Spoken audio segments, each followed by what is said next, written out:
इस समय जब आप जी न्यूज देख रहे हैं तब देश की 20 राजनीतिक पार्टियां मिलकर कल सुबह आपका जीवन अस्त व्यस्त करने की पूरी तैयारी में है। कैसी होगी आपकी कल की सुबह, इसका अंदाजा आपको इस बात से लग जाएगा कि इस भारत बंद को 8 राज्यों की सरकारों का समर्थन मिल चुका है। हालांकि व्यापारियों और ट्रांसपोर्ट एसोसिएशंस ने यह कहा है कि कल दिल्ली और देश भर में बाजार खुले रहेंगे और ट्रांसपोर्ट बंद में शामिल नहीं होगा। भारत बंद का समर्थन करने वाले नेताओं का यह दावा है कि सुबह 11 बजे से 3 बजे तक चक्का जाम किया जाएगा और कल दिल्ली में दूध, फल और सब्जियां जैसे जरूरी सामान भी नहीं पहुंचेंगे। अब बड़ा सवाल यह है कि किसी का रास्ता रोकने से, किसी का शटर डाउन करने से, चक्का जाम कर देने से, किसी के घर में दूध पहुंचने से रोक देने से, सब्जियां रोक देने से, जरूरी सामान रोक देने से, दफ्तरों और दुकानों को बंद करा देने से कैसा विरोध प्रदर्शन होगा? इससे किसका फायदा होगा? इससे किसानों का भी क्या फायदा होगा? वर्ष 2020 में ज्यादातर समय भारत में ऐसे ही लॉकडाउन ही तो रहा था। आपको याद होगा पूरा 2020 हमारा ऐसे ही बंद में निकल गया, लॉकडाउन में निकल गया और तब लोग इसी लॉकडाउन का विरोध कर रहे थे, कह रहे थे कि सब कुछ खोल दीजिए क्योंकि अर्थव्यवस्था का क्या होगा, इकोनॉमी का क्या होगा। इसके बाद भी विपक्षी पार्टियों ने इस बंद का समर्थन किया है। कांग्रेस ने भारत बंद का समर्थन किया है, इसलिए जिन राज्यों में कांग्रेस की सरकारें हैं या कांग्रेस के समर्थन वाली सरकारें हैं वहां इस भारत बंद का प्रभाव ज्यादा दिखाई दे सकता है। इसलिए आप लोग जहां भी रहते हैं उसके हिसाब से तैयारी करके रखिए। इसका मतलब है महाराष्ट्र, पंजाब, राजस्थान, छत्तीसगढ़ और झारखंड में वहां की सरकारें इस बंद को पूरी तरह सफल बनाने की कोशिश करेंगी और ये कोशिश करेंगी कि आप तक जरूरी सामान ना पहुंचे, सड़कें बंद रहें, बाजार बंद रहें। आम आदमी पार्टी भी भारत बंद का समर्थन कर रही है, यानी कल दिल्ली वालों की मुश्किलें भी बढ़ सकती हैं। दिल्ली में ऑटो रिक्शाओं की एक बड़ी यूनियन भारत बंद में शामिल नहीं हो रही है। हालांकि कुछ ऑटो रिक्शा यूनियंस और टैक्सी यूनियंस इस भारत बंद का समर्थन भी कर रही हैं।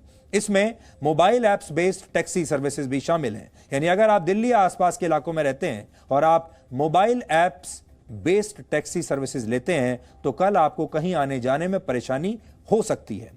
लोगों पर भारत बंद का असर ना हो, इसके लिए दिल्ली पुलिस ने तैयारियां की हैं। कोई भी व्यक्ति अगर जबरदस्ती बंद कराने या हिंसा फैलाने की कोशिश करेगा तो कानूनी कार्रवाई होगी। समाजवादी पार्टी और बहुजन समाज पार्टी भी भारत बंद के पक्ष में है, इसलिए उत्तर प्रदेश में भी इसका असर हो सकता है। आरजेडी और लेफ्ट पार्टियां भारत बंद के साथ हैं, इसलिए बिहार में भी कल आम लोगों को दिक्कत हो सकती है। भारत बंद को टीआरएस यानी तेलंगाना राष्ट्रीय समिति का भी समर्थन है, इसलिए वहां भी इसका असर दिखाई दे सकता है। तमिलनाडु में विपक्षी पार्टियां बंद के पक्ष में हैं, इसलिए वहां पर भी इसका कुछ असर हो सकता है। देश में किसानों की संख्या लगभग 15 से 16 करोड़ है, लेकिन इनके नाम पर राजनीति करने वाले नेता कल भारत बंद करके देश के 135 करोड़ लोगों को बंधक बनाने की कोशिश करेंगे। एक दिन के भारत बंद से लगभग 32,000 करोड़ रुपए का नुकसान होता है एक एस्टिमेट के मुताबिक। हालांकि यह सिर्फ एक अनुमान है और असली आंकड़े इससे कहीं ज्यादा हो सकते हैं। एक अनुमान के मुताबिक है ये 32,000 करोड़ रुपए का नुकसान एक दिन के भारत बंद से होता है। अब आप ये समझ लीजिए कि ये 32,000 करोड़ का जो नुकसान होगा ये किसके जेब से जाएगा, ये किसका नुकसान होगा।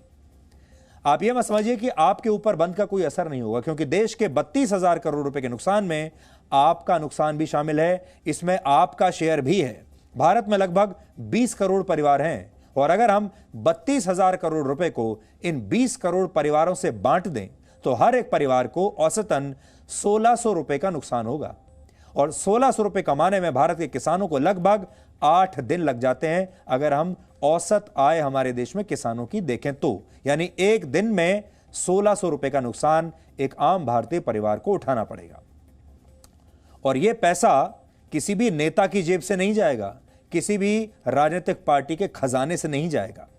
हालांकि यहां सवाल यह भी है कि 21वीं सदी में विरोध के लिए पुराने जमाने के यानी अंग्रेजों के जमाने वाले तरीके क्यों अपनाए जा रहे हैं। इस समय देश में शारीरिक नहीं बौद्धिक प्रदर्शनों की जरूरत है। चिट्ठी और टेलीग्राम के युग से हम व्हाट्सएप के युग में आ चुके हैं, फेसबुक के युग में आ चुके हैं और हम डिजिटल युग में आ चुके हैं। आज के इस डिजिटल युग में सोशल मीडिया की मदद से आंदोलन के लिए समर्थन आसानी से जुटाया जा सकता है, लेकिन राजनीतिक पार्टियों के प्रदर्शन का तरीका अब भी वही पुराना है। पार्टियां चाहें तो किसी समस्या का हल बताकर और इसका विकल्प लाकर भी विरोध कर सकती हैं। हालांकि देश में विरोध के सकारात्मक तरीका का इस्तेमाल किया नहीं जाता। यहां बड़ी बात यह है, जिसको आज हम आपके सामने लाना चाहते हैं, कि अपनी मांग मनवाने के लिए कुछ भी बंद करने की क्या जरूरत है। अपनी मांगों को मनवाने के लिए कुछ भी ब्लॉक करने की क्या जरूरत है। मांगों को मनवाने के लिए कुछ भी ठप करने की क्या जरूरत है। बाजारों को बंद करने की, दफ्तरों को बंद करने की, दूध सब्जियां बंद करने की क्या जरूरत है। क्या इसके अलावा कोई और तरीका नहीं है? क्योंकि ये नकारात्मक प्रदर्शन है। भारत बंद और इस तरह के प्रदर्शनों की शुरुआत स्वतंत्रता आंदोलन से हुई थी। महात्मा गांधी ने ब्रिटिश सरकार के खिलाफ आंदोलन किया था और भारत बंद को एक राजनीतिक हथियार की तरह इस्तेमाल किया था। हालांकि तब हमारा देश गुलाम था और तब अंग्रेजों का विरोध करने के लिए इस तरह के आंदोलन किए जाते थे। असहयोग आंदोलन किया जाता था क्योंकि तब हम गुलाम थे और एक विदेशी ताकत हम पर राज कर रही थी। हम उस विदेशी ताकत को चोट पहुंचाना चाहते थे। हम चाहते थे वो यहां से भाग जाए, इसलिए उनका नुकसान करते थे। लेकिन अब अंग्रेज जा चुके हैं। गांधी जी ने वर्षों पहले जो आंदोलन किया था वो आज के डिजिटल युग में अब बदल चुका होता। अगर आज महात्मा गांधी जिंदा होते तो शायद वो भी लोगों को भारत बंद करने की सलाह कभी नहीं देते। वैसे भी आज के डिजिटल युग में भारत बंद कराना लगभग असंभव है, क्योंकि अगर बाजार बंद भी हो जाएं, दफ्तर बंद भी हो जाएं, तब भी इंटरनेट की मदद से डिजिटल प्लेटफॉर्म्स पर शॉपिंग चलती रहती है। ऑफिस बंद हो जाएं तो वर्क फ्रॉम होम चलता रहता है, और स्कूल बंद हो जाएं तो क्लासेस ऑनलाइन चलती रहती हैं। हर चीज ऑनलाइन हो सकती है। इसलिए जो लोग आज ये सोचते हैं कि वो भारत बंद कर देंगे, उन्हें बहुत बड़ी गलतफहमी है। संभव है कि कल कुछ सड़कों और बाजारों को बंद करा दिया जाए और उसी में लोगों को ये संतुष्टि मिल जाए कि भारत बंद हो गया।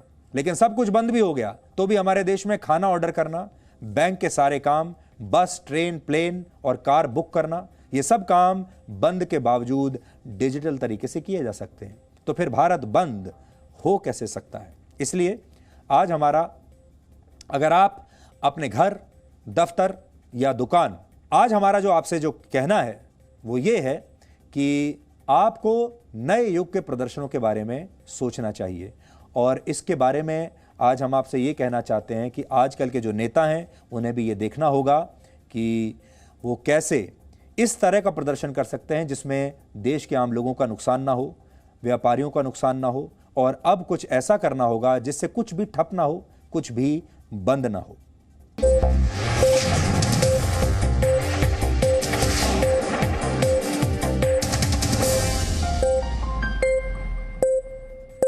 Presenting B News app, available on Google Play and App Store. Download it now.